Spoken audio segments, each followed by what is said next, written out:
Football is life, football is fun, and that is where we're back again to talk about what is happening on the continent regarding the beautiful game. Welcome to Niger Super Fans Forum. My name is Ashalolu Afemi. James Agberibi is here. Once again, we'll be looking at what has happened in Africa regarding football in the past couple of days. And of course, it's a weekend, a busy weekend. The CAF Confederation Cup and the CAF Champions League quarterfinal matches will be back this weekend. It's going to be another loaded action of football across the continent. James, you're welcome to the show. Yeah, no, thank you for me. Nice to see you again in the studio, different settings. Exactly. Of course, we can't wait to do it all over again. Yeah. Exactly. Okay, all right, so let's get started. Of course, we'll be starting from home here in Nigeria, where so the Flying Eagles, not Super Eagles now, the Flying Eagles coach Ladan Boso has come out to say that a majority of the players he will be taking to the FIFA Under-20 World Cup in Argentina will be those that he used to prosecute the under-20 AFCON in Egypt. And that has met some kind of criticism because a lot of Nigerians actually even criticized that particular thing. And of course, still in Nigeria, the National Stadium here in Lagos, recently a rain fell in Lagos, and of course, one of the floodlights came crashing down, and the same facility that has been under renovation, there has been so much back and forth, and it's now looking like the more you see, the less you even understand right in Nigeria. And again, in Ghana, Michael Essien is talking about an interest in the future Black Stars as a coach, and he's saying, I'm not going to be interested in anything regarding the Black Stars. So much to talk about on the continent today. Chris Sutton is also in the news. We're going to do that with James Agberibi. James, let's get started with Ladan Boso. Of course, the Under-20 FIFA World Cup is not far away now. And Ladan Boso has come out to say that most of the players that will be making his list will be those, majority of those that he used to prosecute the Under-20 AFCON in Egypt. James, looking at that squad, that team that went to Egypt, I think they left so much to be desired. And now it's like Ladan Boso is saying that it will still stick with those same team. So people are now saying, so why did you invite 39 players to camp in preparation for the World Cup after all? Well, maybe after going through I don't know how long he has spent with the 39 players.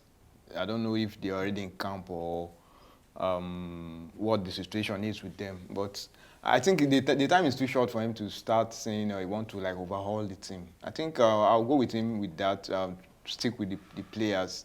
I cannot use just one tournament to judge. I think the most important you're taking side with him now, right? Yeah, no, the thing is, why you want to now overhaul the squad and kind of get a fresh players in? I mean, it's not going to work well with the team. At least, fine, the team didn't really do much that AFCON, but at least we still saw one or two players who did well. So for me, I think what that team lacks is they need a good finisher, somebody who just putting away the chances. They create a lot of chances. Though I'm not. But creativity is also one thing that is not in that team. I'm not a big fan of their general play because in the previous editions, I talked about how the way they play. They were even lucky to qualify for the World Cup. They were lucky to finish third. The most important thing is to qualify for the World Cup, which they did. Winning the competition would have been like a bonus. So I think we now have another opportunity to check them out at the World Cup. So for me, I'll go with him.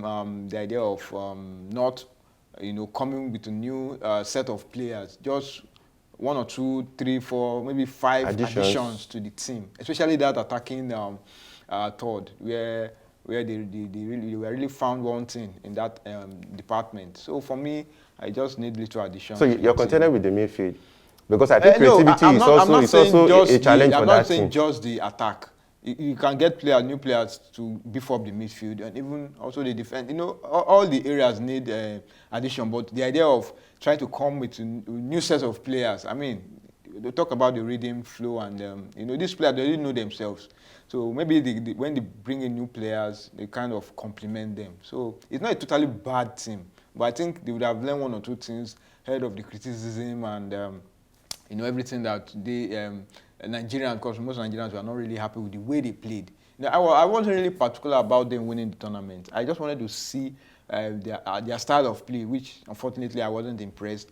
But the most important thing is we have another opportunity to watch them at the World Cup. So maybe they would have improved and we'll see a better. Because the thing about this tournament, especially this under 20, is it gives you that platform, the opportunity to see the next set of players who will graduate into the main team. So that's just it for me in terms of this age grade competition. Okay, so for all the 4 countries that will be representing Africa, they will know their opponent on Friday. That draws will be taking place in Zurich. James, let's talk about, I don't know, it seems being wasteful is part of our DNA. Now, if you drive through the National Stadium in Surulere here in Lagos, you look at the National Stadium, and you wouldn't believe that it was this same facility that hosted the final of Nigeria-Ghana 2000, where Cameroon defeated the Super Eagles on penalties. James, that facility is not dilapidated, is has totally decayed. And just little rain fell in Lagos just a few days ago, and a whole floodlight. James, I don't think I've heard in my entire life where a floodlight, because you know how massive a floodlight is, but rain fell a floodlight, James. I don't know. Like I said in the intro, it's more like the more you see, the less you understand, because we were told that this facility has been under renovation. For how long is it going to take us to renovate a national stadium? We've been told about how some individuals, some philanthropists in Nigeria are ready to put in their money. The Minister of Sport has been, overseeing some of the work that have been done. So, James, I do not even understand. I think the incident, the scoreboard incident, I think that should be like the eye-opener now for everybody to see that that stadium needs to try. I don't know whether it's possible to tear the structure down. What I'm saying is, how long is it going to take us? I mean, it's sad, honestly. It's sad because for that, thank God. Remember the 21 billion scandal? That matter has not gone away. If we're serious-minded people, by now, some people should have been questioned even by the Economic and Financial Crimes Commission to say, okay, come and explain your own role in this 21 billion naira. I think that stadium has been on lockdown since, for going to like 3 years, if I'm not mistaken now. Yeah. And we've not even seen any concrete reason why they even shut the place down, because by now we expect that, okay, they would have gotten to a certain level. But I mean, the scoreboard issue now, I think thank God that nobody was around that area. Sorry, James, we were even expecting that by now, maybe sport journalists will have been allowed access to the facility to see how far they have gone with the renovation work, so that people will actually know what is happening. I think they will want. But it's always under lock and key, be under secrecy. Like they don't want people to start knowing what is really happening. Because to me, I don't think there's progress in that. In what is happening inside the National Stadium, Surulere. Because I mean, for how long now? We've not really heard anything positive. You're coming out from that place, all of a sudden we just heard that a scoreboard. You know how high that scoreboard is and how massive it is. It just goes to show you that structure is in a very terrible state, very, very terrible state. Is the scoreboard that we are aware of now. Are you even sure that scavengers have not descended on it with you never can tell, because getting scraps from it? Because the way we run our things here, I mean, nobody will be accountable if it will just go like that. And so it just tell you that everything is just like accident waiting to happen. And we can't continue like this. Is the stadium that hosted the 1973 All Africa Games. It hosted the 1980 AFCON. Co-hosted with Ghana. It was the stadium hosted the final. That venue has hosted a lot of and hosted several Super Eagles, World Cup, and AFCON qualifying matches. For the All Africa Games in 2003, Koja. So for it to now be in that state. If we were even talking about the stadium in Lagos, what about the one in Abuja? You saw the grass. So for me, it's just our way of doing things, which is very terrible in terms of maintenance culture. With zero. We just know how to pump money into stuff, but when it comes to maintaining things and accountability, it's always one of our problems. And and the sad part is nobody is called to question. Everything just died down like that. So I mean, I don't know. We just have to continue saying these things, and we hope that the appropriate bodies will do the right thing. So as it were now, Lagos, a city of almost 23 million people, does not even have a facility, a standard football facility.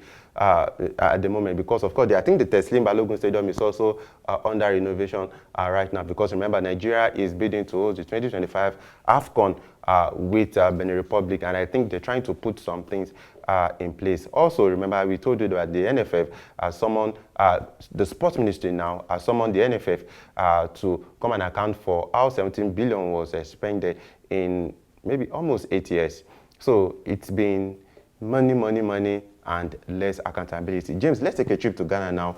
Recently, a Nigerian journalist, I'm talking about Lola Adewu, he said he ran into Michael Essien, former Ghanaian player, Ghana star, in Denmark at a layover, and he was talking to him about if he had an interest in maybe in a future Black Stars coach, maybe opportunity with the Black Stars, and he said he's never interested. And that came at the backdrop of Sami Kufo also resigning his appointment as a member of the Black Stars Management Committee. He said he prefers to, to just sit as the head of the Players Union.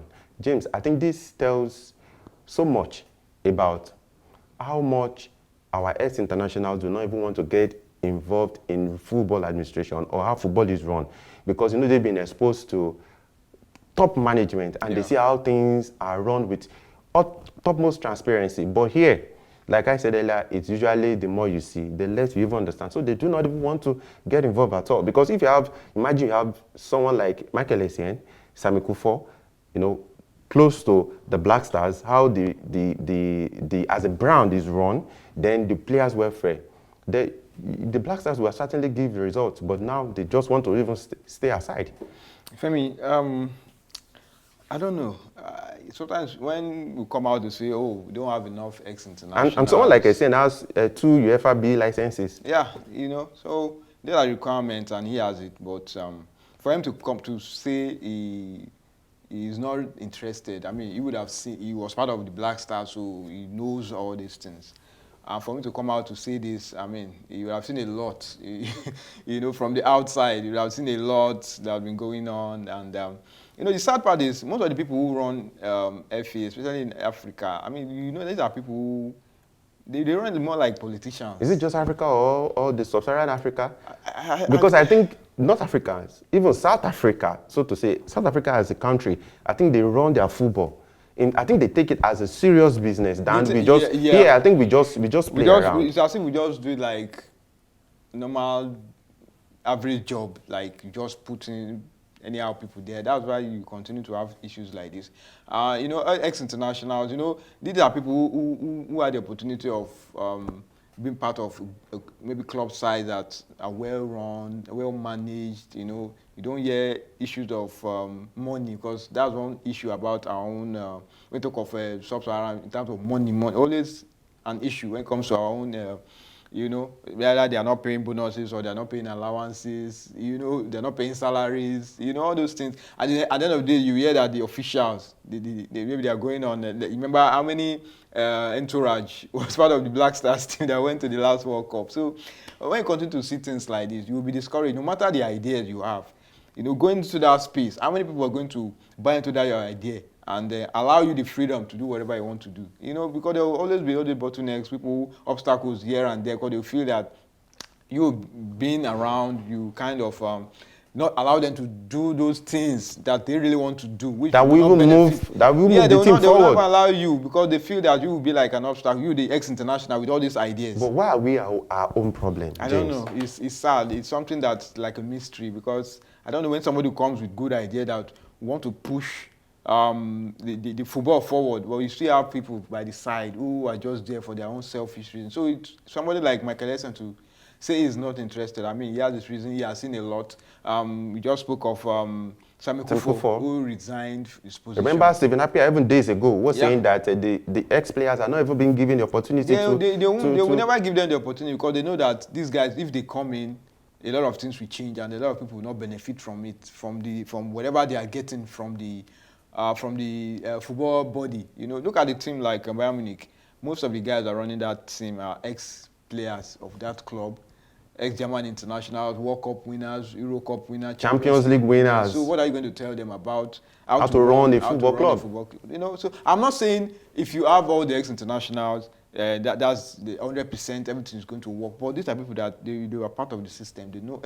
We've seen people that though they didn't play, they are not. They didn't really. They didn't play football. They don't have anything. They don't know anything about. But at least they know what and what to do, what and what to put in place to make things. Well, as long as you have the right people in the right places, you have your internationals, you have people that have the ideas. Everything will work fine. But when you have people that have nothing to offer, and these are people that always hold sensitive positions. As we continue to have issues, yes, square peg in round holes. You continue to have issues, and until the right thing is done, continue to have complaints, and nothing will move forward. Okay, so Henry Asante Tuam, the GFA Communications Director, confirmed that Sami Kufo resigned his appointment as a member of the Black Stars Management Committee even before the double header against Angola last month. James, let's talk about Chris Hughton. You know, a lot of people say Chris Hughton is some nice guy, you know, someone that's so gentle, you know, because they say he's approachable and all that. But in an interview with 442, he said, if you push me, I can really bite. And I think that is really timely, you know, because of some issues regarding his contract, regarding even his job in Ghana. And now, currently, some persons have asked him to look beyond even Accra in his scouting for local players. But talking about that, I think it is a scope of work that is almost being taken too far. Because now, how many players is he even going to bring to the Black Stars, James? He has more than enough foreign-based players. Yeah. Now, so perhaps he decides to just maybe scout through Accra and look for some talent. Now, some persons are telling him to look even beyond Accra to get players. Well, I remember when former Super Eagles coach Clement Westhoff was in charge of the Super Eagles. I think he was going around. It's not as if he just stayed put in one particular location and he was going around. So the idea of Chris Hughton going around is not a bad idea, because I believe there are talents all over Ghana. You can't just restrict yourself to Accra because the capital, and you'll be surprised that when you go to the other parts of the country, you find out that there are better talented players than the ones James, that you know. let's be truthful to ourselves. Is he going to find any player, any local player in Ghana that is better than Mohamed Salisu, that is better than Alexander Jiku, that is better than Mohamed Kudus, that is better than Joseph Prince, that is better than Thomas Partey? Femi. The difference is he going to find? Femi, if you don't search, you won't find. That's the thing. If you don't go out, you won't know. You won't know. Fine, you know all these guys. I'm not saying you should not, but tell him to go to other regions in Ghana. It's possible to find them. There are talented players everywhere. You don't just stick to one place and think you've seen it all. If you don't go around, you never know that there are players. Okay, look at the game against Angola and the return leg. Some players didn't play, and he gave the opportunity to some of these guys and they were able to prove themselves. So if you don't go out, if you don't search for these guys, you never know. You'll be surprised that there are players who are better than all these guys that you just mentioned. The difference between them is these guys, they've had the opportunity and they are doing well. So this guy, we've seen talented players who never had the opportunity and the talent just went off like that. So it's all about opportunities. These guys, they've had the opportunity and they've been able to work on the opportunity, and it's working well for them. There are players like that in every region in Ghana. You find talented players who, if you pick them out, you'll be surprised that they are even better than the ones that you have in the Black Stars. It's just about going around, search for these players, and you'll get them. The thing is just get them and groom them, and they become world beaters too. Okay, so let's watch and see how that happens. Of course, James, let's move quickly now because of time. Mohamed Kudus is the most talked about Ghanaian player since 2022. Now, he's been injured for some time now, and hopefully, or it has been expected by John Nightingale, he should be back for the Dutch Cup final against PSV this next week Sunday. So hopefully, I think he's coming around. It's going to be a morale booster for his team. He's been involved he's scored 18 goals this season for Ajax, and I think it's going to be a wonderful one for him to return at a very crucial time, Dutch Cup final. Yes, like I told you in our previous editions, Kudus, Atizigi, these are breakout stars for the Black Stars at the last World Cup, and I think Kudus was still able to carry that form into his club Ajax, and he has been scoring goals, here and there, been one of the key guys for Ajax, and you know, injury is still part of the game. That sometimes, remember what happened to our own Victor Osimhen too. He had to miss. To me, I think he sold himself. I think Mama Yes, Kudus has sold I'll be himself. surprised. I'll be surprised if he doesn't leave Ajax at the end Yes, of the I'll be season. surprised. You know, one thing about Ajax is they're like a club that they attract the talents, they build them up, and they sell. You know, so he's somebody that I believe is going to attract good fee for them because this season, I mean, 18 goals for 18 goals, 5 assists. someone that is not even A striker. A striker scoring goals. For 18 fun. goals, I 5 mean, assists. It goes to show that the guy has really developed and is now left for the big clubs to come and check him out, and they make the good offer. But I hope he doesn't go to PSG. No. I don't want, all these clubs that just throw money around, and sometimes when you get in, you now find out that it's not as you expect. You go to a decent club that that they will bring out the best in you. So I believe I want to believe that his agent is working seriously on how to help him to get to good, because a player like that did well at the World Cup and is doing well for one of the top teams in Europe. I mean, you expect that a decent club, one of the big clubs. Who says Kudus cannot play in the top teams, the Real Madrid, the Bayern Munich, and the rest? He can play there too. For someone who did well at the World Cup, his first appearance at the World Cup. I mean, and playing for 4-time European champions, it doesn't come any better than that. So, like I said, I will be surprised if he doesn't move in the next summer. I wanted to ask you if Mikel Arteta is interested, because the Dutch final, the Dutch Cup is the only opportunity for Ajax to win a trophy this season. Of course, they've almost lost the title to Feyenoord. Remember, they were the champions last season.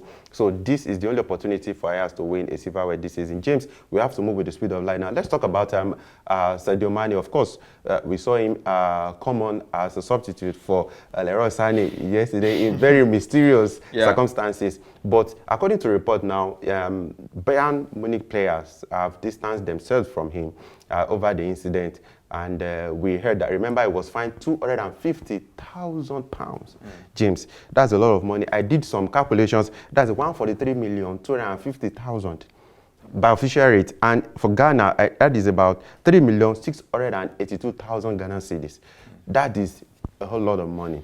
But now the other reports are saying that Bayern Munich will most likely put him on the transfer list this season because of his salary, his wages, and coupled with the fact that he hasn't really made much impact as he did at Liverpool. So it seems with what happened, they're going to put him on the transfer. But the question is, James, do you think Bayern have gone too far? Because we've had issues where you hear that two players are involved in the fisticuffs, maybe in training, even after games. But I have never heard where this sort of very strong sanctions are measured out to some of these players. Sometimes they just separate them in training and life goes on.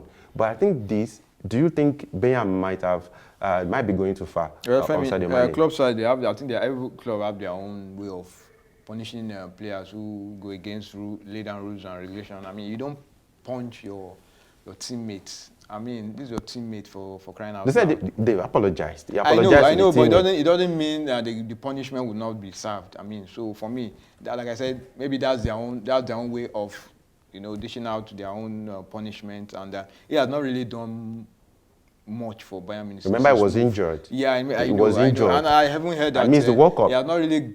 I don't think he has that that relationship with his teammates. I know once things are not really working behind the scene, I mean, it's going to affect you on the pitch. Some people are even saying that the game against Man City, they were not passing the ball to him, this and that. We are hearing all kinds of things. So for me, I think the best thing for Mane is to just the next transfer is just move, because things have. Or if you leave Bayern? Yes. He just got there. It doesn't matter. Things have not really gone well for him at that club. Maybe Arsenal might be interested. I don't know. He's a quality player who don't want money, and even coming back to the Premier League, I mean, he knows the environment. He's one of the biggest stars I ever played in the Premier League. So, I mean, we welcome him with open arms at Arsenal. Okay, just we cannot but talk about Achraf Hakimi. His mother has come out to say that she is not aware of the fact that Hakimi has transferred his wealth and properties to her. But she said if her son will have to do that to get away from his wife, that she's totally in support. What do you think? For me, I think she's just, I don't know, but she's not saying the truth. You expect her to come out and start saying negative things. But it's possible. It's possible, yeah. So for me, Hakimi is an adult, so whatever he wants to do with his money, he can go ahead and do it. So the mom, as for me, she's just trying to protect her son, and if you just leave it at that, the issue has been dragging for a very long time.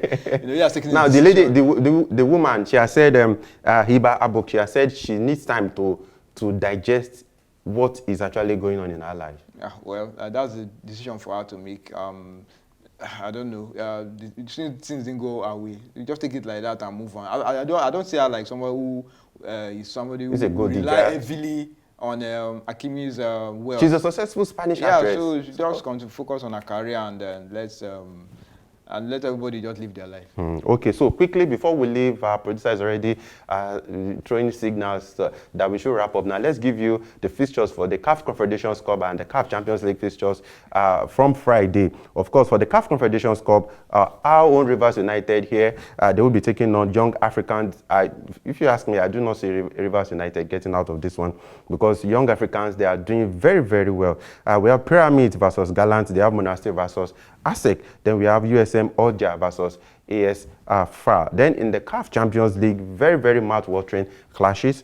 We have GS Kabylie, they'll be taking on the Esperance of Tunisia, that'll be on Friday. Then we have Simba versus Wydad Casablanca, that'll be on Saturday. Then Belouizdad, they'll be taking on Mamelodi Sundowns. I think these days, Mamelodi Sundowns, they've been, South African, particularly Mamelodi Sundowns, they've been finding consistency on the continent. Then we have Alali versus Raja Casablanca, that is all North African affair. James, quickly, 1 minute about these fixtures.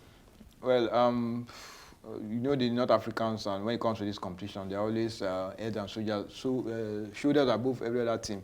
But I think in Sundowns, they've been kind of consistent, you know. So I think if there's any team that's going to break that dominance of the North Africans, I think I want to tip Sundowns because they are former champions of this competition. Of course. So who says they cannot do it again? But you know, you always want to tilt to the North Africans because of their consistency and the dominance of this competition. 30 seconds, Rivers United, Young Africans. Do you Well, think Rivers have a chance? They're playing our own first. I think that is even a disadvantage, so to say. The most important thing is they shouldn't take this team for granted because it's a team that topped their group. And for a team to top their group and they had some heavy, North African heavyweights, I mean, it goes to show that they're a very talented side. So for me, I think it's 50-50. 50-50. Yeah. Okay, all right. So, of course, in Ghana, Edwina Stars is still sitting. They are still sitting at the top of the Bet Power Premier League in Ghana. I'm rooting for Edwina Stars because just want something different this time. And in Nigeria, of course, remember, Nigeria here, we are running an abridged season for the 2022-2023 Premier League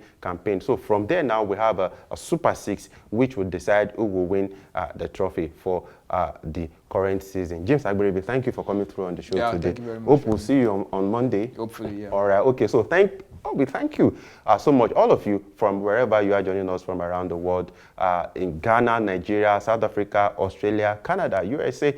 We do not take that lightly. We appreciate you so much. Please click on that notification button to get our video as soon as they drop. Please, your comments, we want you to be part of the conversation. Whatever you want to talk about, we've talked about a whole lot of things. Hakimi, Sadio Mane, Michael Essien, Sami Kufo, and of course about decaying sporting infrastructure in Nigeria. What do you want to get involved into? Please make that known in the comment section. We'll see you all on Monday. I remain Ashalolu Afemi. Bye for now.